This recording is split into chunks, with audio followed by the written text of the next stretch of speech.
From the time you go under contract until closing, usually a few weeks pass by. What's going on during all that time? Well, today I'm going to talk to you about what happens from contract to closing with the escrow and title company.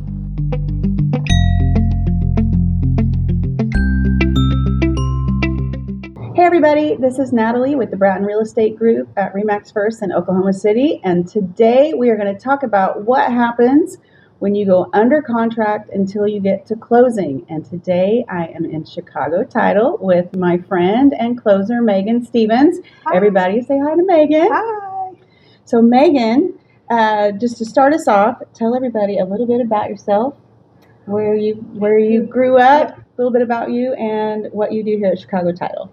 Okay, well, my name is Megan. Like she said, I am an escrow closer, so I am the one that gets to do the fun things like sign the documents and make sure everybody gets paid. I grew up in Mustang, Oklahoma, which is just a suburb of Oklahoma City.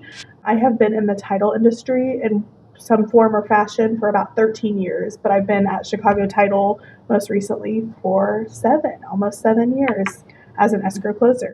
So when you go under contract on the house, that means the buyer and the seller have signed the contract and the house is off the market and you've made it to phase 2. One of the first things I do is I send your contract to the title company and Megan. And so Megan, what then do you all do from there? So once we get the contract, we open up a title order. A lot of times the buyer will bring us their earnest money for us to hold on to it, unless in the contract it dictates that one of the real estate agents hold on to it. But a lot of times realtors like us to hold on to it because we are a neutral third party. And so if there's disputes, we take care of that. Once all that's done, we open a title order, and at that point we order the abstract so we can prepare a title commitment.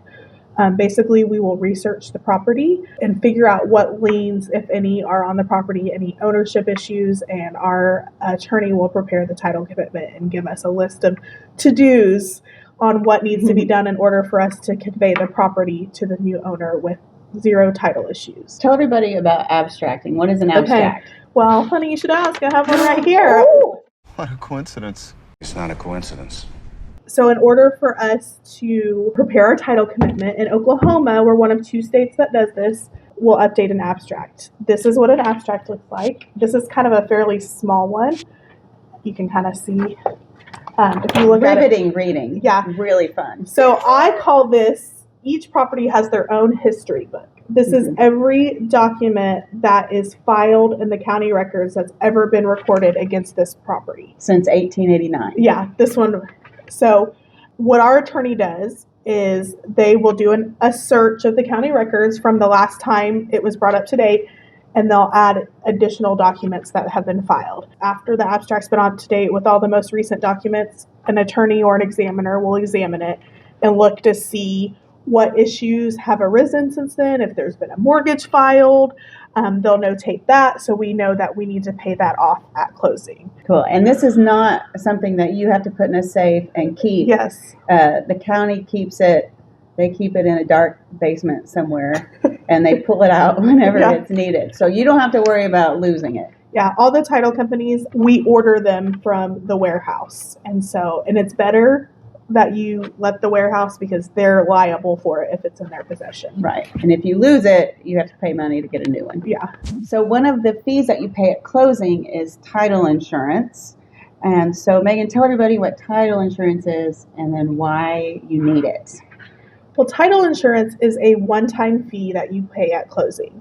And what it does is we insure from the date of closing backwards, no one can come and stake claim to your property in the prior chain of title.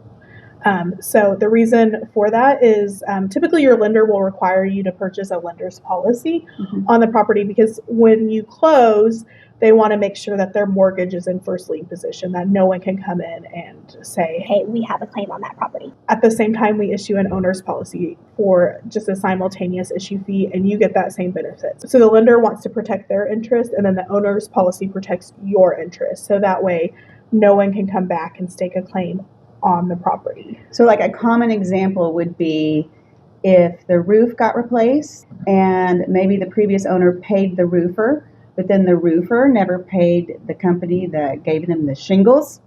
And so the shingle company could come and put a lien on your property. And so that's just a little example of how the title insurance will protect you, right? Yes. Okay, what are some other things that help with title insurance? So like a good example is, say you buy from someone who an heir has passed away and they have to probate the property. The attorney will examine everything and make sure that everything was done properly in the court system, so heirs can't come forward later and stake a claim on the property. So. Right. That long lost uncle. Yeah. Yep. We also do things called survey coverage. So when we get the contract, we will also order a mortgage inspection certificate with a surveyor. And when they do that, they will go out and look at the property and they will review our title commitment, and they'll show any easements that affect the property as well. It's not a pin survey, so it's not like exact boundary lines, but it gives us a good idea to make sure. I joke that the house is built where it's supposed to, so not in the middle of utility easements, not over building lines, and we'll look at that just to verify that that's done correctly. So we're a little bit different here in Oklahoma. So can you take us through just a little bit about the closing process and maybe how it's different in Oklahoma from other states? Yeah. So in Oklahoma, we are not an attorney state. In some states, to be an escrow agent, you have to be an attorney. In Oklahoma, you do not have to be an attorney. Another thing that's different between us and some other states is we call it wet funding versus dry funding.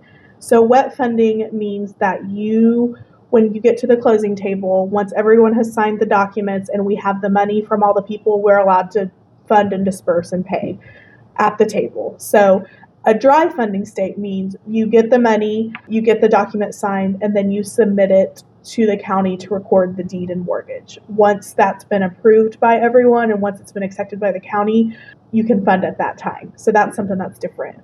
So here, the same day you close, you get your money, you get the property, all in one big fun day. Yeah. Yes. Yeah. And so other states, you have to wait a couple days. So in previous videos, we've talked about how you can buy a home virtually, how we can do everything online through videoing the property, signing documents, through digital signatures.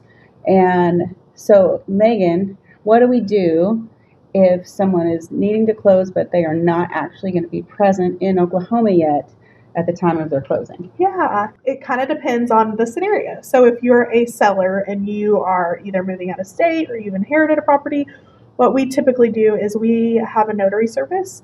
We will coordinate with you a time and a place for a notary to meet you at your convenience, and they will come meet you to sign the docs and send them back to us. That's all you got to do is show up. If it's a buyer and you're paying cash, we do have the option to electronically sign your documents, because none of the documents when you're a cash buyer have to be notarized. So just like you've probably signed your documents, DocuSign with your contract and stuff, we can do the same thing with your closing documents.